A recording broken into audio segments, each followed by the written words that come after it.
দেখছেন কলকাতা টিভি, ভাস্বতী রয়েছে আপনাদের সঙ্গে। শুরু করছি সংবাদ সারাদিন। ইতিমধ্যে বাংলাদেশে চলছে ভোট গণনা। 299 আসনে ফলাফলের অপেক্ষা। বিএনপি জোট এগিয়ে 5 আসনে, 4 আসনে এগিয়ে রয়েছে জামাত জোট। ইতিমধ্যেই বাংলাদেশে ভোট গণনা চলছে, ফলাফলের অপেক্ষা। শুধুমাত্র এখনো পর্যন্ত সময়ের অপেক্ষা। বাংলাদেশের রায়, বাংলাদেশে চলছে ভোট গণনা। 299 আসনে ফলাফলের অপেক্ষা। বিএনপি জোট এগিয়ে 5 আসনে, 4 আসনে এগিয়ে রয়েছে জামাত জোট।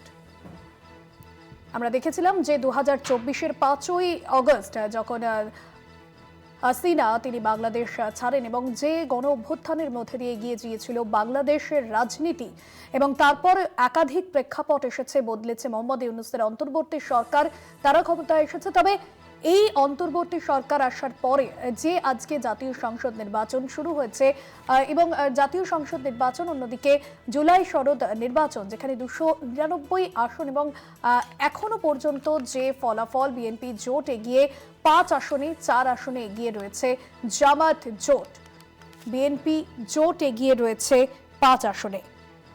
এখনো পর্যন্ত যে ফলাফল সামনে আসছে, বিএনপি এগিয়ে রয়েছে। বিএনপির দল পরিচালনার মূল দায়িত্ব কার্যত সামলাচ্ছেন তারেক রহমান। আমরা দেখেছিলাম যিনি দীর্ঘদিন লন্ডনে নির্বাসিত জীবন কাটার পর সক্রিয় রাজনীতিতে ফিরেছেন।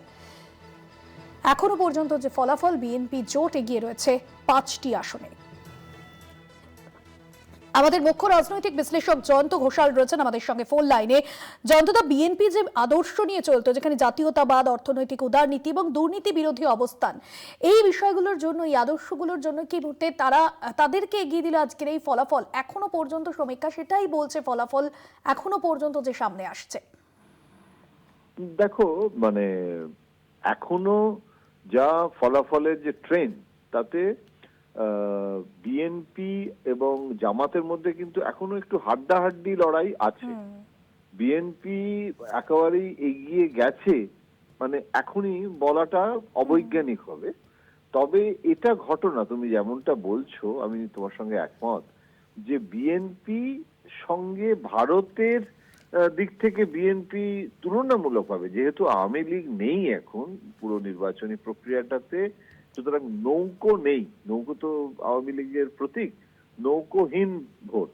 এখন সেখানে বিএনপি আর জামাতের মধ্যে ভারতের জন্য বিএনপি হচ্ছে ফার্স্ট প্রেফারেন্স। তার কারণ বিএনপি কিন্তু 71 সালের যে মুক্তিযুদ্ধ, বাংলাদেশের যে সার্বভৌম রাষ্ট্র গঠন, ভারতের সাথে পাকিস্তানের যে যুদ্ধ, সেখানে কিন্তু বিএনপিও কিন্তু আওয়ামী লীগের মতো 1971 সালটাকে মানে।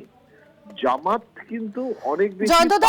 জয়ন্তদা, আপনাকে একটু বিরত করছি। এই মুহূর্তে আমরা যে ইনফরমেশন পাচ্ছি, যেখানে জামাত 4টি আসনে এবং বিএনপি 6টি আসনে এই মুহূর্তে এগিয়ে রয়েছে, 2টি আসন বেশি। এবং যেমনটা আপনি বলছিলেন যে একটা হাড্ডাহাড্ডি টক্কর কিন্তু চলছে এই মুহূর্তে। হ্যাঁ, মানে কে শেষ পর্যন্ত, কেননা একটা আসনে 300টা আসন, তো এখন সেখানে একজন মারা গেছেন, তার ফলে একটার যাতে ভোট হচ্ছে না। এখন এই ভোটাভুটির যে পুরো চিত্রটা আজকে সারা রাত্রির ধরে হবে, কেননা ব্যালট গণনা হচ্ছে। ওখানে তো ইভিএম মেশিনের মাধ্যমে হচ্ছে না, তাহলে দ্রুত হতো। এখন সেইগুলো সমস্ত বুথগুলোতে ব্যালট নিয়ে মিক্স করা হচ্ছে, গণনা হচ্ছে, এবং এটা মানে টেলিভিশনে দেখানো হচ্ছে, লাইভ টেলিকাস্ট হচ্ছে বহু জায়গায়। আমাদের দিল্লিতে বাংলাদেশ হাই কমিশনের যে দপ্তর, এখানে যে দূতাবাস, সেখানেও কিন্তু বড় স্ক্রিন লাগিয়ে একটা উৎসবের পরিবেশ, যে অন্তত গণতন্ত্রের জয় হোক। অর্থাৎ মানে এখানে যদি ভোটটাই না হতো, এবং যে গোলমাল বিক্ষিপ্তভাবে হয়েছে আজকের নির্বাচনে, বিএনপির সঙ্গে জামাতের বহু জায়গায় লাঠালাঠিও হয়েছে, কিন্তু সেগুলো বিক্ষিপ্ত, মানে এর থেকে অনেক বেশি গন্ডগোল বাংলাদেশে এর আগের ভোটে হয়েছে। এবং আজকে কোনো মৃত্যু হয়নি, এবং হিন্দু সংখ্যালঘুদের ওপর কোনো বড় ধরনের কোনো অত্যাচারের ঘটনা অন্তত এখনো পর্যন্ত নোটিসড নয়, মানে এখনো পর্যন্ত জানা যায়নি।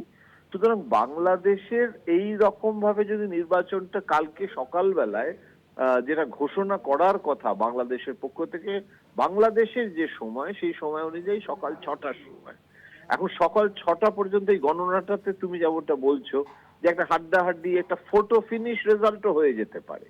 এখন যেটা হচ্ছে যে ভারত চাইছে যে বিএনপি যদি হয় তাহলে বিএনপি, যেটা আমি বলছিলাম যে 71 সালের মানে পাকিস্তানের সাথে কিন্তু বিএনপিরও সম্পর্ক ভালো ছিল, এবং বিএনপি এবং জামাত তো একসঙ্গে ঘর করেছে, ওদের তো কোয়ালিশন ছিল। সুতরাং যদি কোনো কারণে সংখ্যাগরিষ্ঠতা না হয় তাহলেও কিন্তু বিএনপি এবং জামাত মিলেও সরকার গড়তে পারে।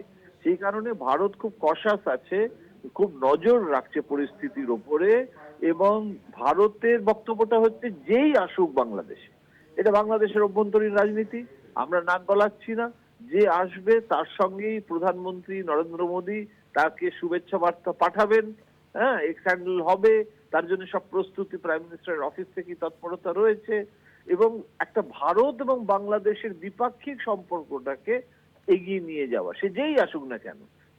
কি কি জিনিস হতে পারে দেখো ভাস্বতী, 4টে অপশন আছে। একটা অপশন হচ্ছে বিএনপি সুইপ করলো, একটা মেজরিটি গভর্নমেন্ট বিএনপির হলো, এবং প্রয়াত প্রধানমন্ত্রী মানে প্রাক্তন প্রধানমন্ত্রী প্রয়াত খালেদা জিয়ার পুত্র তারেক, তিনি প্রধানমন্ত্রী হবেন। এটা হচ্ছে ফার্স্ট অপশন। দ্বিতীয় বিকল্পটা কি? দ্বিতীয় বিকল্পটা হচ্ছে জামাত যদি এগিয়ে যায় এবং জামাত যদি সংখ্যাগরিষ্ঠ সরকার করে ফেলে। কিন্তু যদি সেটা না হয় তাহলে থার্ড অপশন হচ্ছে জামাত এবং বিএনপি আবার এক হয়ে যেতে পারে, এবং তারা বলতে পারে যে বাংলাদেশের এখন একটা সংকটজনক অধ্যায়, সেখানে তদারকি, যেটাকে ওরা তত্ত্বাবধায়ক সরকার বলে, ইউনূসের নেতৃত্বে কাঙ্ক্ষিত নয়। সুতরাং আমরাই সরকারটাকে, যার যাই হোক না কেন, আইদার জামাত লেড, যার সংখ্যা বেশি থাকবে, অথবা বিএনপি লেড, একটা মিলিজুলি সরকারও হতে পারে।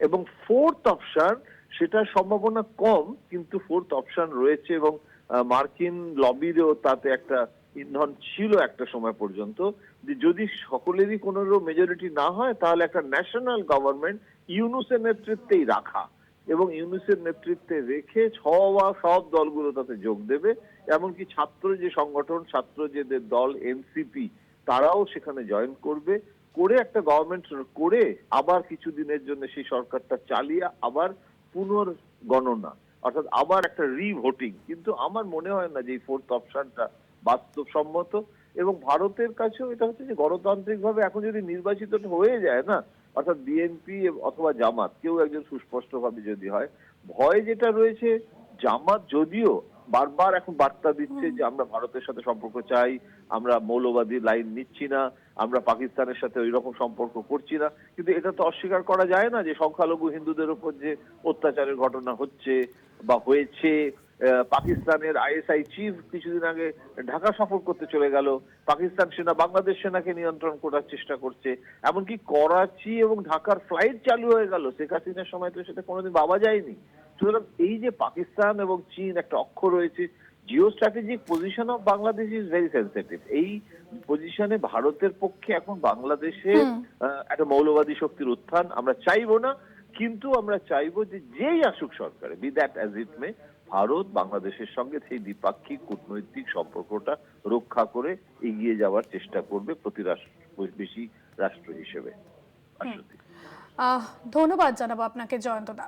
মুখ্য রাজনৈতিক বিশ্লেষক জয়ন্ত ঘোষাল ছিলেন আমাদের সঙ্গে ফোন লাইন।